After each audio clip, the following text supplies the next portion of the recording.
Bom dia, pessoal! Hoje a gente vai continuar falando sobre as teorias econômicas, né? Nós vamos para a nossa finalização, praticamente tem mais essa aí e mais uma aula aí para nós terminarmos o conteúdo. Esse conteúdo vai falar um pouquinho sobre moeda, sobre taxa de juros, sobre inflação, né? Sobre o sistema monetário nacional. Então, como é que funciona tudo isso? Entender um pouquinho como funciona tudo isso. Beleza? E aí eu vou estar passando também hoje um questionário já e deixar pronto aí para vocês estarem respondendo até semana que vem. Tá bom? Então vamos lá. Teoria monetária, como é chamada. O que é a teoria monetária? Ela vai estar estudando as moedas, como funciona a parte das moedas, né? Você deve já ter imaginado aí, você já pensou uma cidade, um país sem presença de moeda, né? Sem o real, sem o dólar, sem uma moeda local? Então isso no mundo moderno, a moeda está presente praticamente em todos os momentos da nossa vida. Podemos perceber que o estudo da moeda se torna muito importante, porque a gente não consegue sair para nenhum canto, né, sem ter um din-din ali no bolso, né? E por que ele existe? Quais são as teorias a respeito dele? Até onde vai essa ideia de dinheiro? Por que R$ 1, R$ 2, R$ 3, R$ 100 tem esse valor, né? Então vamos entender um pouquinho aí que de uma maneira aqui corriqueira, né, as pessoas no seu dia a dia usam a palavra dinheiro para significar riqueza. Quanto mais dinheiro você tem, teoricamente, mais rico você é. Se eu tenho R$ 100, né, se meu patrimônio aí, tudo de dinheiro que eu tenho são R$ 100, você tem R$ 200, você é mais rico do que eu. Se alguém tem muito dinheiro, entendemos que essa pessoa tem muita riqueza, ou é rica. Mas estamos falando do valor das ações, dos imóveis, ou de outros bens dessa pessoa. Os economistas normalmente definem dinheiro ou moeda não como a única forma de riqueza, tá bom? Então temos outras formas de riqueza, como carros, casas, terrenos, obras de arte. Então, mas afinal, o que distingue o dinheiro ou a moeda de outras formas de riqueza? Então, vamos entender um pouquinho aí, né? Então, para moeda ser moeda, ela tem que ser líquida. Ai, irmão, como assim líquida? É água agora? Tá? Ela tem que ter liquidez, tá bom? Liquidez. O que é liquidez? É a forma e a capacidade de se transformar em dinheiro vivo ou facilidade com que o bem pode ser convertido em meio de troca da economia. Um exemplo, fica mais fácil. Você tem dólar e você tem um terreno. Qual é o mais fácil vender? Um terreno ou você pegar o dólar e tentar vender? Né? Ah, mas depende do preço que eu tenho ali do terreno. Ah, eu não vou vender fácil se eu pedir muito. Eu vou vender fácil? Não, é mais complicado. Então, o terreno é menos líquido do que dólar, tá bom? Então, isso é o que define liquidez. A facilidade em você converter um bem ativo que você tem em dinheiro, tá bom? Dá para entender como carro. É mais fácil vender um golzinho ou um, um Tempra. Né? Quem vai querer comprar um Tempra? É mais difícil vender. Então aí o seu bem primeiro desvalorizou e o outro ali é mais fácil estar vendendo. Então um Gol seria teoricamente mais líquido do que um Tempra, tá? Para que um bem possa ser considerado uma moeda, ele precisa desempenhar basicamente três funções. Primeiro, ser meio de troca, significa ser exatamente aquele elemento que vai viabilizar a ocorrência de milhares de trocas a cada momento, ou seja, eu consigo trocar dinheiro por alface, por pão, por arroz, né, por carne, por bebida. Então, meio de troca. Eu passo dinheiro, me dão um bem, uma mercadoria. Servir como unidade de conta, isto quer dizer que uma medida que as pessoas usam para estabelecer os preços de seus serviços e bens e fazer seus cálculos econômicos. Eu sei que o quilo do pãozinho é R$10, o quilo de uma determinada carne é R$30. Então, ele serviu como unidade de conta, tá? A moeda está servindo como isso. A gente consegue precificar. Então, na hora que a gente vai lá, aquele determinado produto custa X reais.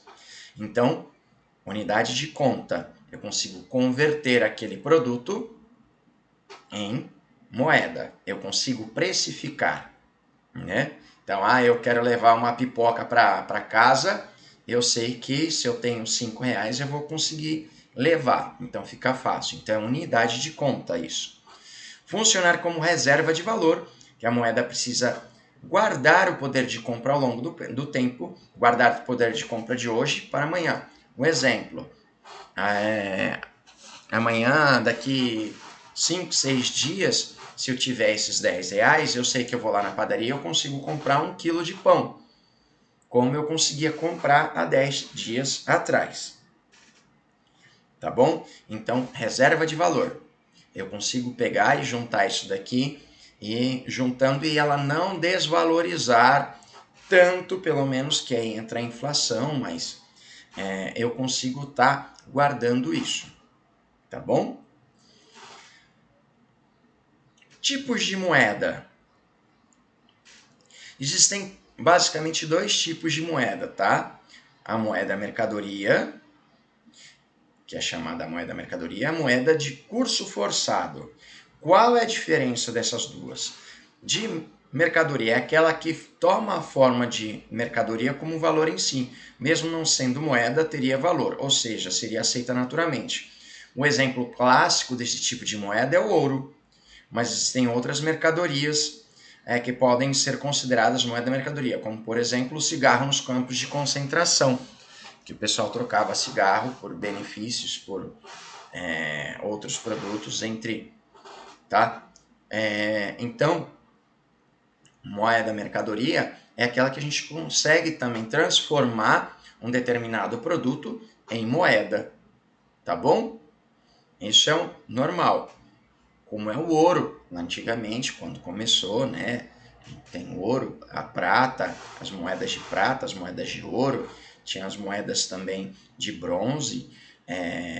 Então isso é moeda mercadoria. Eu conseguia trocar, como eu conseguiria trocar também, né? Que é o famoso escambo lá atrás, que conseguia, eu vou dar um carneiro a troco de um monte de coisa. E a moeda de curso forçado é a moeda que não tem valor em si mesma. Isso quer dizer que um meio utilizado para garantir sua circulação é por decreto governamental. Note que a aceitação desse tipo de moeda depende tanto da força de um decreto governamental como das expectativas e das convenções de uma sociedade. Ou seja, a partir de amanhã não é mais o real existente aqui, né? Vai ser, sabe lá, moeda atlântica, né? Moeda Mata Atlântica. A partir de amanhã, uma folha vai começar a valer tanto. Se você tiver tanto, vai acabar com a Mata Atlântica, né? Que vão sair catando folha de tudo quanto é canto aí.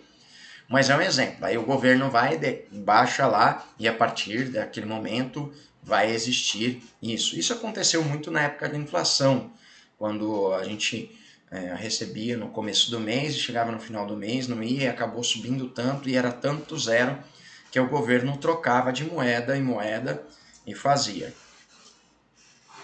Política monetária.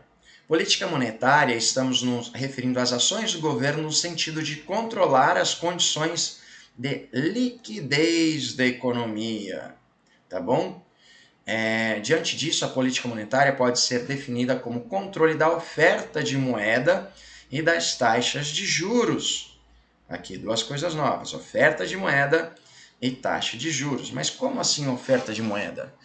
Quem é que oferece as moedas e diz qual é a quantidade de moeda no mercado? é o governo, através da sua política monetária. No sentido que sejam atingidos objetivos da política econômica global do governo.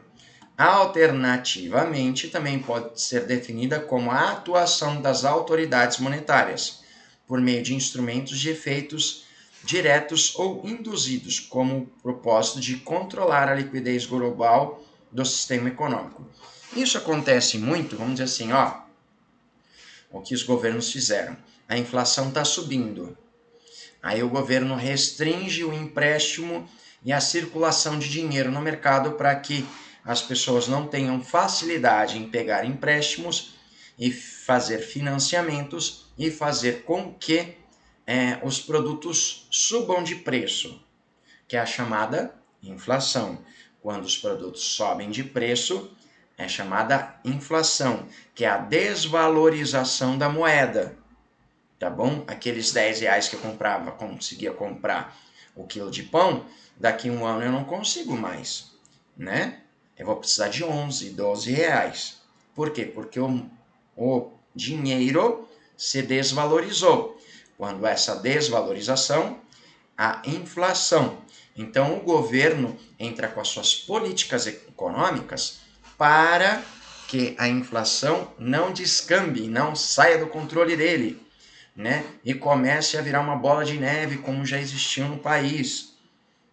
Aquilo que eu falei, quando a gente, lá na década de 80, final da década de 80, antes do Plano Real, você recebia, você conseguia, no começo do mês, 10 reais dava para comprar 1 quilo de pão.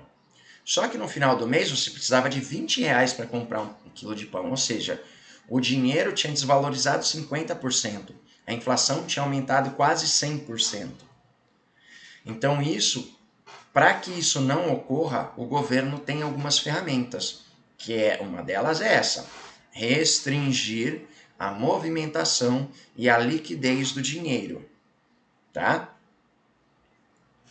A política monetária diz respeito à atuação do Banco Central para dimensionar os meios de pagamento e os níveis de taxa de juros, adequando essas variáveis aos objetivos de crescimento da produção e do emprego, com estabilidade de preços. A atuação do Banco Central opera-se pela determinação do volume de reservas obrigatórias dos bancos, dependendo do comportamento do público e dos bancos em relação às quantidades de moeda. Nesse caso aqui, o Banco Central é o órgão do governo que vai gerenciar toda a política. Ele que diz a quantidade de dinheiro que os bancos podem disponibilizar, a taxa de juros, né? Lembra lá a taxa Selic? A taxa Selic é a taxa do governo. A taxa Selic é aquilo que o governo paga de juros para emprestar dinheiro. Então, quanto menor, mais fácil pegar dinheiro. Quanto maior a taxa Selic, mais difícil pegar dinheiro. Tá bom? Então, quem diz isso e quem controla é o Banco Central. Então, ele tenta, através não só disso, que é através dessa taxa de juros aí, esse controle. Mas nós vamos entender um pouquinho o que é essa taxa de juros já já, tá? O que levam as pessoas a demandar e reter a moeda, né? A guardar moeda. Primeiro, a moeda como meio de troca. Né? Existem três razões fundamentais aí. Deixa eu ler aqui esse pedacinho. Como meio de troca é a maneira mais eficaz de um indivíduo adquirir bens e serviços de que necessita. Entretanto, como uma pessoa não gasta toda a sua renda no momento em que a recebe, podemos perguntar: por que esse indivíduo não aplica parte dela a que não é consumida imediatamente? Em títulos que rendem juros? Existem 3 razões fundamentais que levam as pessoas a demandar e reter moeda em seu poder em vez de aplicar. Então, por que as pessoas ficam segurando dinheiro em vez de estar aplicando e ganhando juros em cima disso? Nós vamos entender essa parte de juros também. Primeira razão que o indivíduo faz isso: o fato de os pagamentos e os recebimentos não serem perfeitamente sincronizados. O que significa isso? Que a maior parte dos trabalhadores recebem seus salários no início do mês, mas os gastam no decorrer do mesmo mês. com as despesas comuns de uma família, como aluguel, condução, alimentação, entre outros. Portanto, essa pessoa precisa reter moeda ou dinheiro em seu poder durante todo o mês.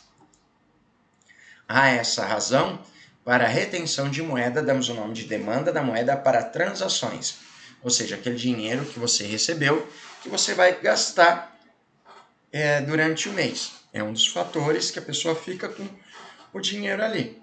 Ou pega em dinheiro mesmo, ou deixa ali no banco e só vai passando um cartão de débito, né? Para estar pagando e descontando. Segunda razão, demanda de moeda para precaução.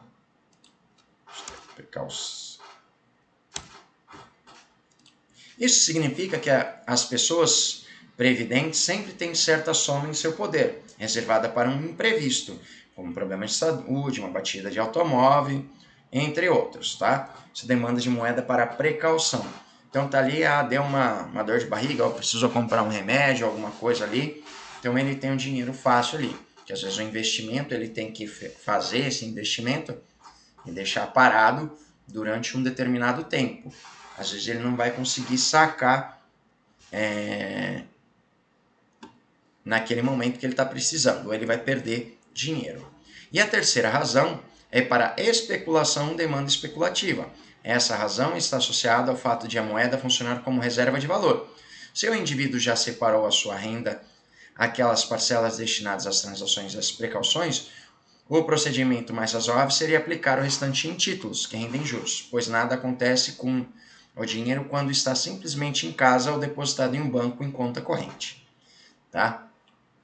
Que entra a terceira razão, que é essa que é a especulação. Tá? Que aí sim é pegar e aplicar o dinheiro em alguma coisa que vai fazer com que ele renda, pelo menos a inflação. Tá bom? Que a gente vai fazer essa comparação daqui a pouco na próxima aula provavelmente, entre inflação e taxa de juros, tá? E os juros.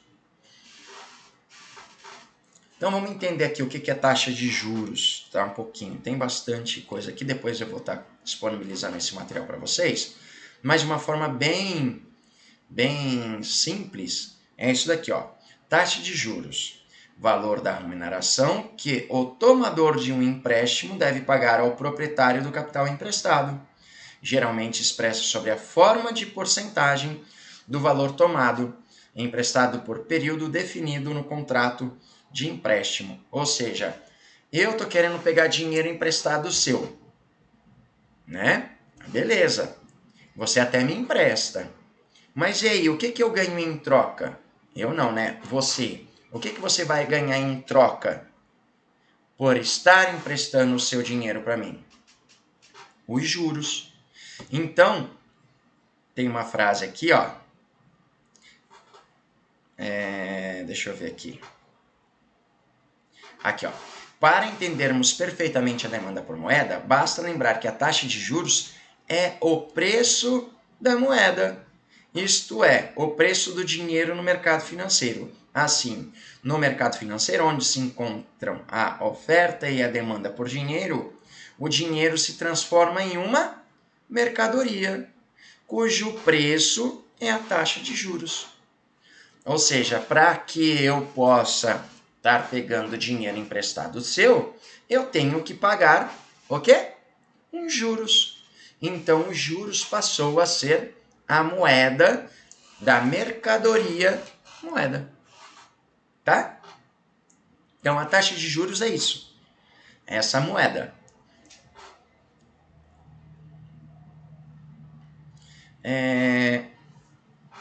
Por enquanto, essa parte de oferta de moeda aqui, eu não vou estar passando para vocês, não. Vou deixar só aí. E para entenderem, caso vocês queiram, os tipos de... Tá, que existem, eles falam aqui que existem 3 meios de pagamento, que é a moeda manual, depósito à vista e quase moedas. Onde moeda manual é aquela que a gente pega, o papel, o dinheiro em papel ou metal, que são as moedas mesmo, né?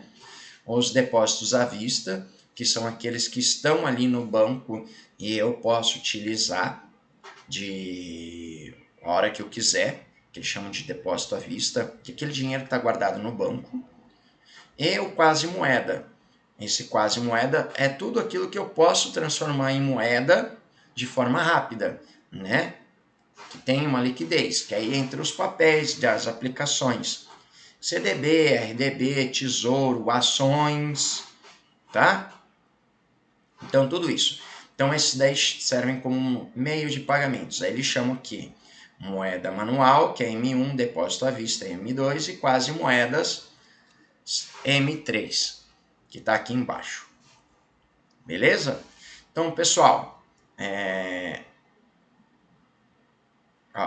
tem importante aqui, cabe destacar que tanto o papel moeda quanto o depósito à vista são considerados ativos monetários, ou seja, ativos que não rendem juros. Já os títulos públicos, caderneta de poupança, certificados de depósitos bancários, que é o CDB, tá? Correspondem aos ativos não monetários, pois são ativos que rendem juros. Então fica bem simples, né? Tá bom? Aí na próxima aula a gente vai falar um pouquinho sobre as funções do Banco Central e entender um pouquinho desses fundamentos. Beleza?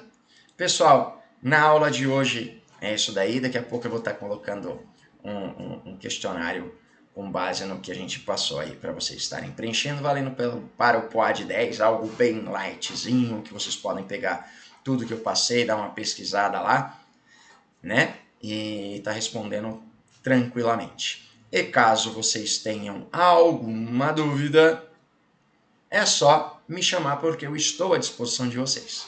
Tá bom? Pessoal, até a próxima aula, até semana que vem. Tchau, tchau.